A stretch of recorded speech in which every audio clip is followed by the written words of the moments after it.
Hola, somos el doctor Jorge Ignacio Torres y Tamara Valencia Dueños, nutricionista y médico de la Clínica de Medicina Integrativa.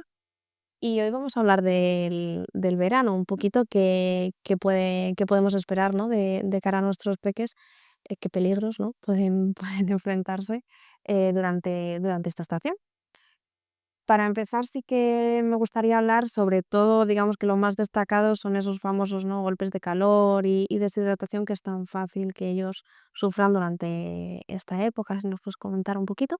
Bueno, podemos decir que la insolación o el golpe de calor es algo relativamente frecuente y todavía más teniendo en cuenta el cambio climático y que los factores más importantes son una temperatura alta y un grado de humedad elevado. Es lo que más predispondría, ¿no? Incluso se habla que un 60% de humedad y una temperatura ambiente superior a 40 grados ya son motivos de alarma, ¿no? Debemos estar muy pendientes para prevenirlo, con lo cual diríamos, lo mejor es evitar exponerse al calor y a la humedad en las horas en las que realmente sea peligroso, hidratarse muy bien y adaptar el tipo de vestuario a la situación de calor, ¿no? Que quizá sean los tres aspectos fundamentales. Cuando aparece la insolación o el golpe de calor, fundamentalmente es porque no hemos tomado estas precauciones. Y diríamos que, claro, las personas más vulnerables son los ancianos, las personas con enfermedades crónicas y los niños pequeños. Por eso siempre lo que hay que evitar es que suceda la típica noticia de me he dejado al niño en el coche o me he dejado al señor mayor que venía con nosotros en la gasolinera mientras hacíamos un recado o en el parking del hipermercado, ¿no? Entonces, digamos, es muy, muy, muy importante tener en cuenta esto, que hay que evitarlo. Si por alguna razón ha sucedido, pues tenemos que tener en cuenta que debemos intentar detectarlo lo antes posible. Los síntomas pueden ser, sobre todo, la temperatura corporal está aumentada, la persona puede tener náuseas, vómitos, pueden quejarse de dolor de cabeza, pueden tener mareos o desmayos, y en principio esto puede ir a más. Por lo tanto, cuanto antes lo detectemos, mejor. Y lógicamente, el tratamiento fundamental es dar hidratar y bajar la temperatura corporal lo mejor y lo más rápidamente posible. Para ello es desde coger una sábana empapada en agua fría y ponérsela, quitarles la ropa y poner un ventilador o fuentes de frescor y de líquidos. Y una cosa muy importante, porque un error frecuente es intentar rehidratar con bebidas azucaradas y eso no va bien. Es decir, tiene que ser una bebida que no esté especialmente fría, fresca, pero no especialmente fría, y que no sea una bebida azucarada. Eso sería un poco normas generales, ¿no?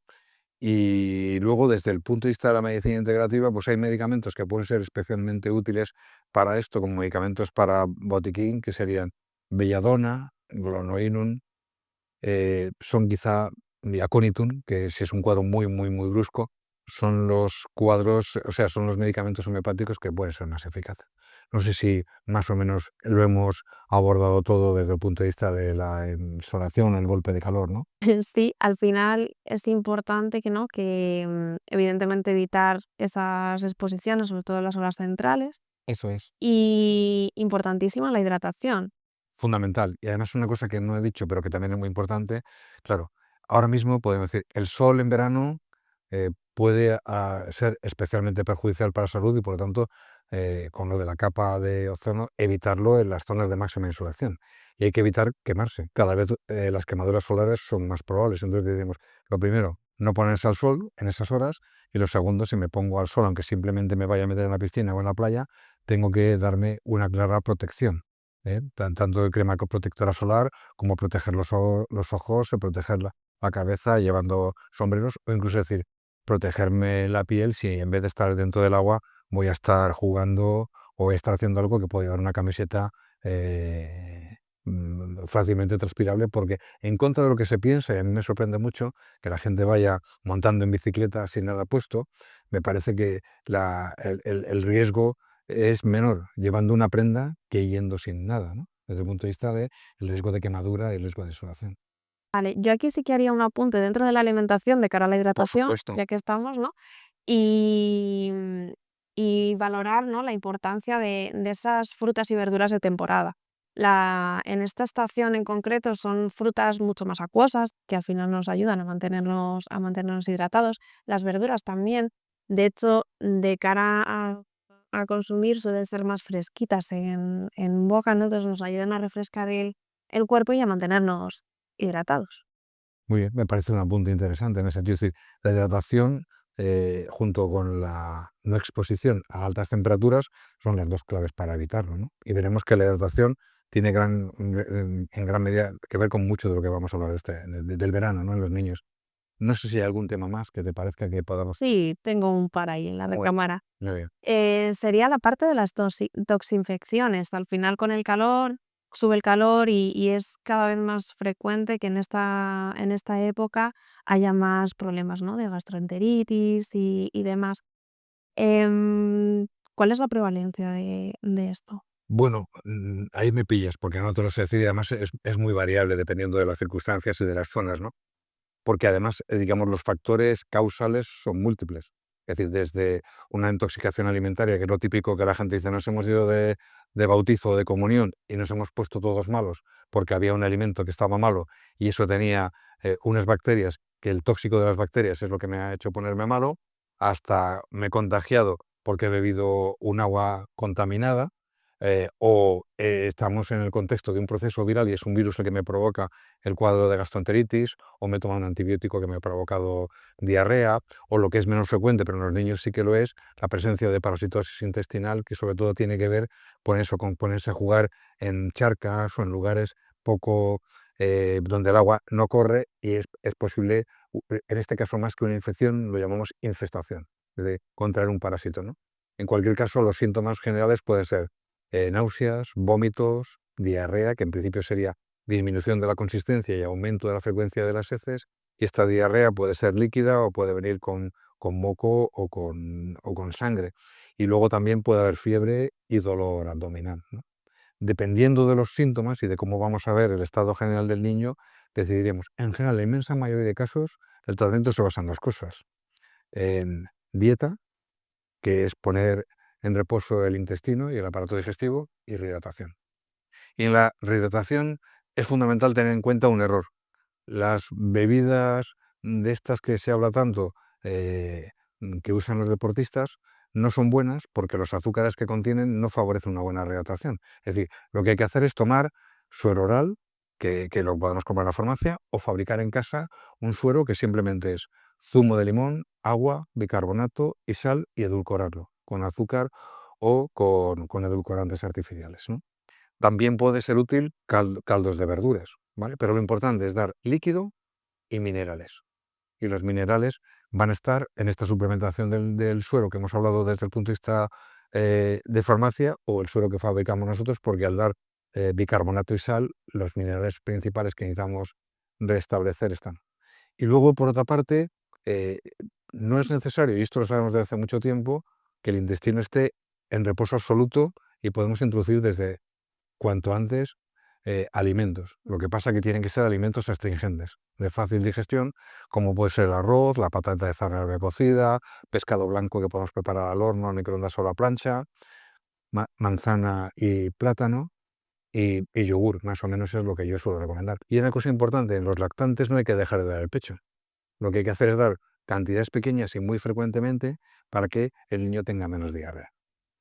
¿Cuándo sería preocupante? Pues si vemos que los vómitos son incoercibles, es decir, que no podemos controlarlos con las restricciones dietéticas y con la rehidratación, deberíamos buscar que a lo mejor tienen que ponerme una rehidratación a través de sueros, ¿no?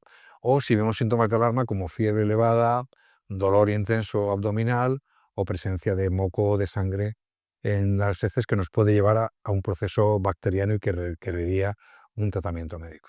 Claro. O sea, que a nivel de evidentemente hay que hacer un soporte a nivel nutricional, ¿no? Desde ese punto de vista, siempre teniendo un poco en cuenta las necesidades del cuerpo, que a veces introducir alimentos no toca porque el cuerpo necesita, ¿no? Reequilibrarse y luego ya es cuando viene el hambre, ¿no? Y a partir de ahí, pues empezar poco a poco, quizá con unos, pues, con formato más líquido, calditos, purés, y vamos poco a poco haciendo una dieta más sólida, pero evidentemente. Progresivamente, según. Y luego siempre digo, el último alimento que hay que tomar es la leche, porque es el de más difícil de gestión y el que más favorece la diarrea. Por eso, como lácteos, en todo caso, lo que recomendamos es el yogur, ¿no? Y en cuanto a medicamentos, podríamos, solamente en el caso de que sea una gastroenteritis provocada por un cuadro bacteriano, que son muy poco frecuentes, tendríamos que dar un antibiótico. Si es un parásito, necesitamos antiparasitarios, pero en los procesos de toxicidad alimentaria, en los procesos virales, habitualmente el tratamiento es sintomático, como os he explicado.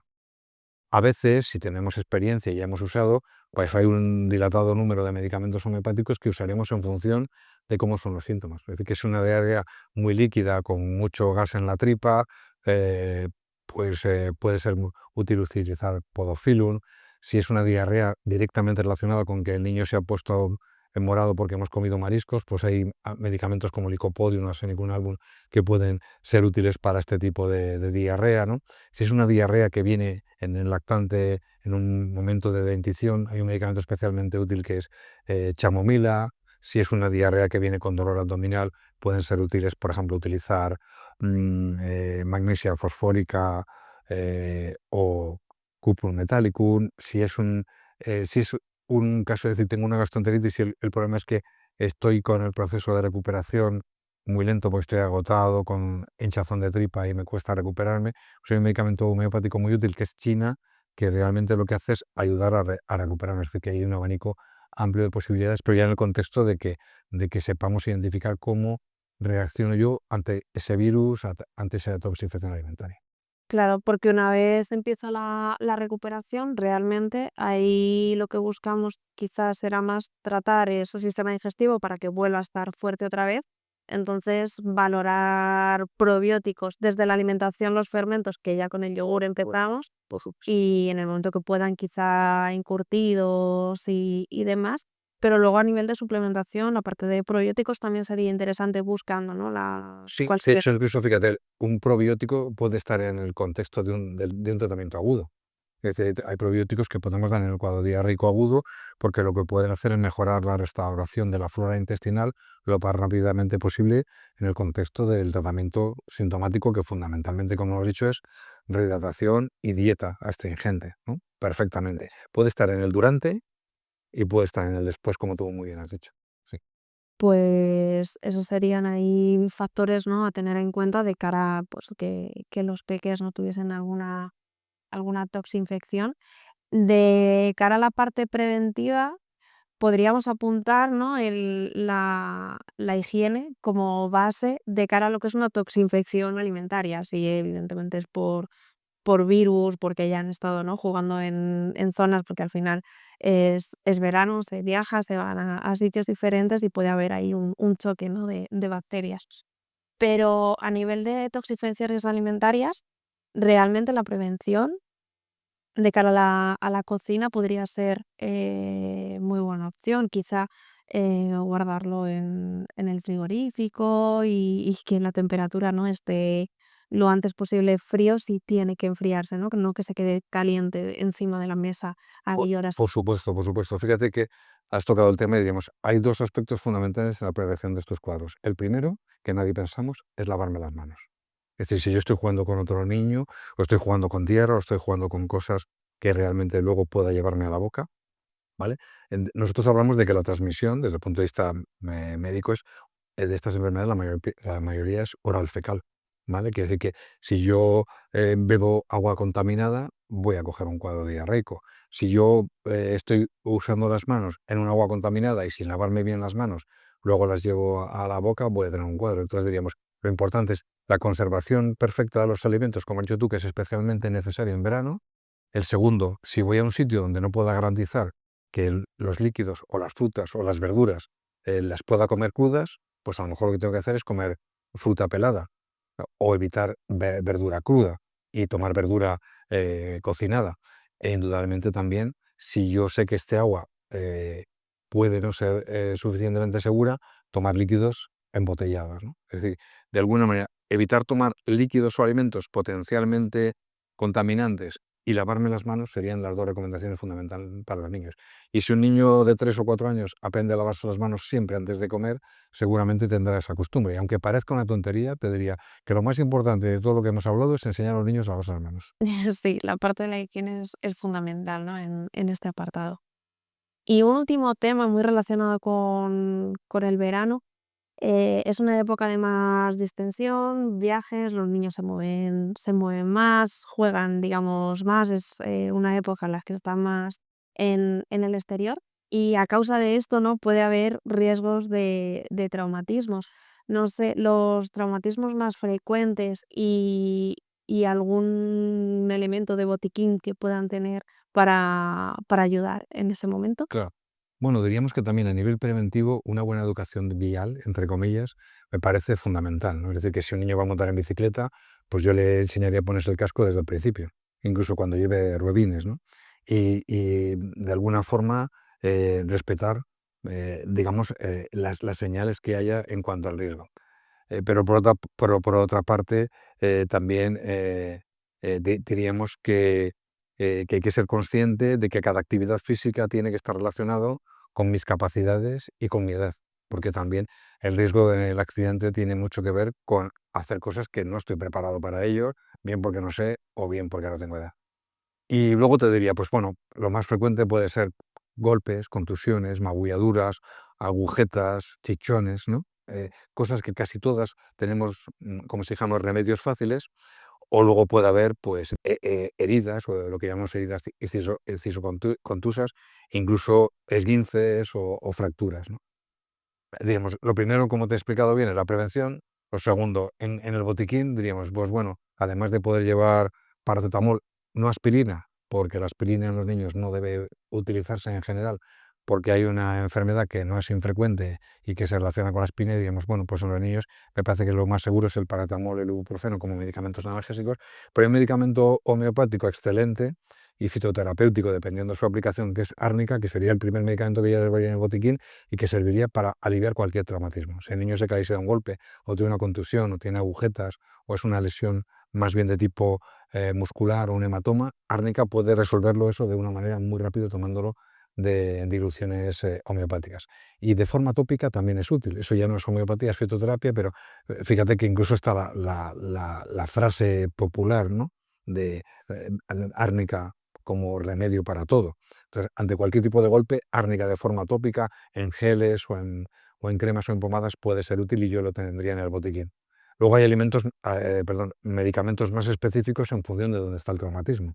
Si hay, por ejemplo, una hinchazón de la articulación o de la sinovial por una artritis traumática o por un esguince, pueden ser de utilidad medicamentos como Apis, que baja el edema, o Brionia, que baja la inflamación, medicamentos de tendones y ligamentos como Ruta o Rustosicodendron, medicamentos de heridas cortantes, si me he cortado digamos, con el manillar de la bicicleta, o me he hecho una herida con el cuchillo sin darme cuenta, pues ahí tendríamos esta fisagria. Y yo diría, si tuviera que elegir solamente dos medicamentos para tener el botiquín, tendría árnica y caléndula, que es como, nosotros decimos en broma, que es como el betadine homeopático, y que para cualquier herida superficial o para cualquier rozadura o para la cicatrización de las heridas, de forma tomada, pero fundamentalmente de forma tópica en crema, suele ser muy eficaz.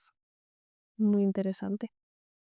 Bueno, pues hemos hecho un repaso al verano. Así que nada, pues con esto, muchas gracias por toda esta información. La verdad es que muy rica. Y nada, pues nos vemos en los próximos posts. Si hay cualquier duda, queréis consultarnos, tenéis la información aquí.